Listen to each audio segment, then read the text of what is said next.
여러분 안녕하세요. 컴퓨터 활용 능력 2급 강좌 시간입니다. 강의를 맡은 강사 윤영혜이고요. 이번 시간은 컴퓨터 시스템의 개요에 대해서 함께 진행해 보도록 하겠습니다. 자, 먼저 컴퓨터 시스템에 대해서 컴퓨터의 정의를 보도록 하겠습니다. 컴퓨터는 EDPS라는 이런 용어에서부터 컴퓨터라는 말이 나오게 되었는데요. 자, EDPS는 Electronic Data Processing System. 자, 이거 이니셜을 따서 EDPS라는 용어인데요. 자, EDPS는 전자장치, 디지털 컴퓨터 그 구성품을 이용해서 조직의 자료를 처리하는 것을 EDPS라고 용어가 생겼는데, 즉 컴퓨터로 자료를 전달, 취급, 저장하는 것을 의미하고 전자계산기라고 번역을 하지만 실제로는 그것은 컴퓨터를 의미하는 용어가 되겠습니다. 자, 컴퓨터의 기능을 살펴보도록 할게요. 자, 컴퓨터는 첫 번째 입력 기능, 두 번째 출력 기능, 자, 세 번째 저장, 즉 기억 기능, 네 번째 연산 기능, 자, 다섯 번째 제어 기능, 총 이렇게 5가지의 기본 기능으로 나뉘어지는데요. 자, 입력 기능 먼저 보겠습니다.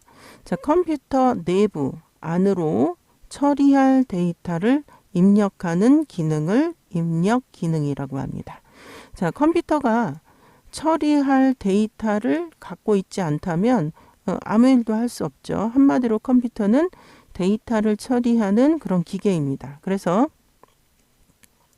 컴퓨터 내부로 데이터가 들어가는 기능, 자, 이것을 입력 기능이라고 하고요.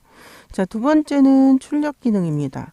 입력된 데이터를 처리해서 출력, 즉 이 안에서 프로세스, 처리가 일어나고 컴퓨터가 그 처리해준 결과를 자, 우리가 받아봐야 되겠죠. 인쇄를 하던 화면으로 보던, 자, 그래서 그것을, 그런 기능을 아웃풋이라고 얘기합니다. 인풋, 아웃풋. 그래서 두 가지의 가장 기본적인 기능이고요. 자, 세 번째는 저장 기능. 한마디로 기억 기능인데요. 자, 처리할 데이터, 처리된 그 중간 데이터들을 기억하고 결과 데이터도 기억을 해야 되겠죠. 컴퓨터에 그 기억을 위한 장치를 우리는 기억 장치 또는 뭐 메모리 이렇게 부릅니다.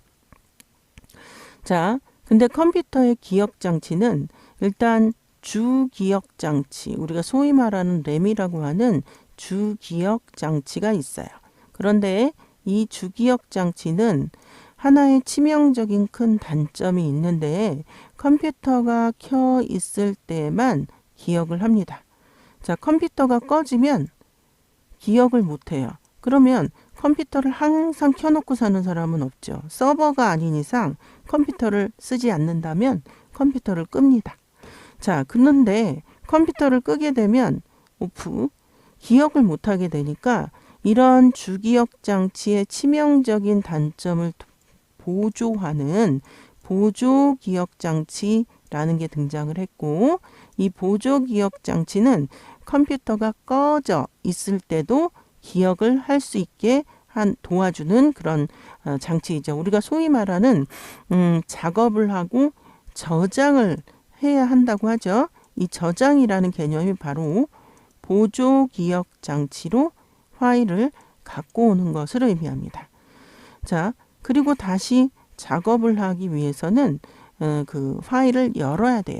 그건 우리 쉽게 그냥 파일을 연다고는 하지만 다시 주기억 장치로 가져와야 합니다. 그거를 우리가 로드, 뭐 우리나라 말로는 불러오기, 뭐 이렇게 이야기를 하죠. 예, 그래서 저장과 이 그 로드, 세이브, 이거 영어로 세이브와 로드의 개념은 서로 방향이 다르고, 이 주기억 장치가 컴퓨터가 켜 있을 때만 기억함으로 그것을 보조하는 보조기억장치. 가장 기본적인 보조기억장치는 우리가 하드디스크, 하드드라이브 하는 C 드라이브고요. 그 다음에 이제 포터블, 휴대하기 쉬운 USB, 뭐 우리가 USB 메모리, 그 다음에 외장 하드, 그 다음에 뭐 CD, DVD 이런 것들이 전부 보조 기억 장치의 종류들이 되겠습니다. 자, 그래서 처리할 데이터와 처리된 데이터를 기억하는 저장 기능이 있고요. 자, 네 번째는 연산 기능입니다. 연산. 이 연산이라는 말이 어려우면 계산 이렇게 생각을 하셔도 됩니다. 자, 일단 사칙 연산 및 산술 연산, 예, 기본적인 우리가 가감승제라든지 기본적인 산술 연산들이 있습니다.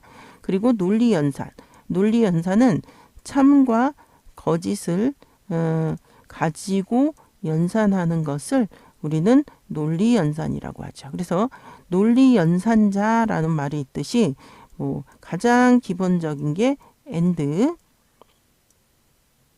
그 다음에 오와 이런 것들이 가장, 그 다음에 뭐 not 이런 것들이 가장 기본적인 논리 연산자들이 되겠죠. 그래서 자, 참과 거짓만을 갖고 연산하는 것, 이게 논리 연산이고요.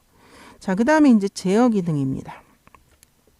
자, 제어 기능은 뭔가 컨트롤이라는 건데, 자, 모든 장치들에 대해 제어 또는 감독 기능을 수행합니다. 자, CPU의 어떤 여러 가지 그 부품들 중에서 CPU, 컴퓨터의 부품들 중에서 가장 기본이 되는 게 바로 CPU라고 하는 부품입니다. 우리가 컴퓨터를 조립하거나 컴퓨터를 살 때 가장 먼저 고르는 게 바로 CPU의 어떤 종류를 고르는 거죠. 예. 그래서 이 CPU가 여기서 말하는 그 제어 기능, 사람의 뇌와 같은 기능을 하기 때문에 뇌가 우리 몸을 컨트롤하는 것처럼 지시하고 하는 것처럼 이 CPU도 그 CPU를 제외한 모든 어떤 부품들에게 명령을 내리고 즉 제어하고 감독하는 기능을 수행합니다. 자, 그래서 컴퓨터의 기능 중에서 입력 기능에서부터 출력 기능까지 5가지의 기능에 대해서 우리가 살펴보았고요. 자, 이번에는 컴퓨터의 특징에 대해서 살펴보도록 하겠습니다. 자, 컴퓨터의 특징 먼저 정확성, 그리고 신속성, 자동성, 신뢰성, 대량성, 범용성, 호환성. 자, 이렇게 7가지를 제가 적어 놓았는데요. 자, 정확성. 자, 기계에 의한 처리이므로 매우 정확합니다. 그죠? 컴퓨터 프로그램에 오류가 없는 한 틀리지 않겠죠. 자, 신속성입니다. 자, 컴퓨터의 가장 큰 특징은 여러분들이 한번 우리가 전산화를 시켜 놓으면, 예를 들어서 여러분들이 이렇게 데이터를 집어넣으면 그 데이터가 있으므로 여러분들이 워드를 쳐도 예전에 그 타이핑, 타자기는 매번 쳐야 되죠. 그런데 워드 프로세서 기능이 있는 컴퓨터에 워드 프로세서를 갖고 하면 한번 입력을 하게 되면 계속 그냥